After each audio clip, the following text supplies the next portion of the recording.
And then on the economy, so employment only rose by about 266,000 jobs in April out of 7.4 million or so job openings. How does the White House know that people are just choosing not to apply for jobs because the extra unemployment benefits are so good?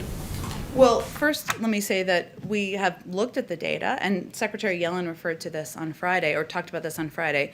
We don't see much evidence that the extra unemployment insurance is a major driver in people not rejoining the workforce. We actually see the data, and our analysis shows that lack of vaccination, the lower rate, which is why I referred to the data and the week that it was taken, it has an impact. Child care has an impact. Schools reopening has an impact. But there is also the need to pay a livable working wage. And that's one of the reasons the president will talk about that this afternoon. But as Bank of America economists who are cited in a Bloomberg story say, anybody making less than $32,000 a year is better off financially just taking the unemployment benefit. So is the White House creating an incentive just to stay home?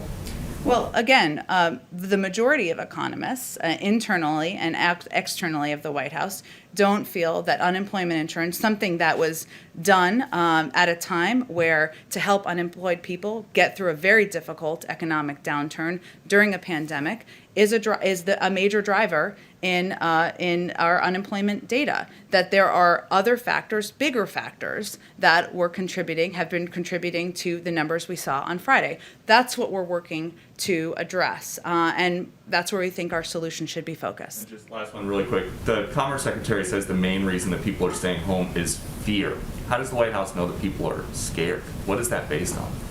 Well, I think what she was referring to is the fact that there was a much lower vaccination rate just a month ago, and that people are fearful about getting sick. They are fearful about whether they're going to have the conditions to be healthy, whether they can send their kids to a child care center, whether there is a child care center. So those are all factors that are consistent with the examples and reasons I just provided. Go ahead, David. Back to this interesting question on the unemployment benefits. One suggestion the Republicans have been making is end those benefits earlier than the current plan, which I think is the end of September, and use that money to go into infrastructure.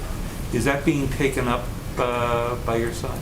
I'm certain they will bring many ideas to the meetings later this week. That may be one of them. But again, I think it's important to note that we don't see the unemployment benefits as a major driver in the jobs numbers. We see there being a number of other factors that have a larger impact, including the pace of vaccination just a month ago, the child care impacts, the need to get more money out into state and local communities. So that's where our focus is going to be. And for us, it's important that we continue to remain solutions-oriented on areas where we feel can be most beneficial to the economy and not be moved by talking points.